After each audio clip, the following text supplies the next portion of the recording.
प्रेम म्हणजे त्याग, प्रेम म्हणजे समर्पण. मित्रांनो, माणूस फक्त माणसावरच प्रेम करतो तर नाही.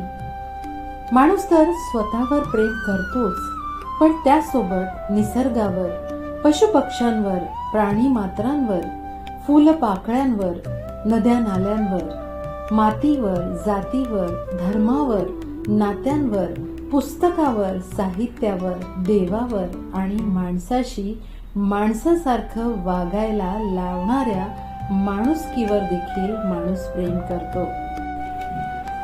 माणूस प्रेम करतो आपल्या मातृभाषेवर, आपल्या देशावर, आपल्या संस्कृतीवर. खऱ्या अर्थाने या खऱ्या प्रेमवीरांना प्रेमपूर्वक प्रेमळ सदिच्छा व्यक्त करूयात व माणसाचा जन्म सार्थकी लावूयात. मैत्रीसारखं सुंदर नातं जपूयात.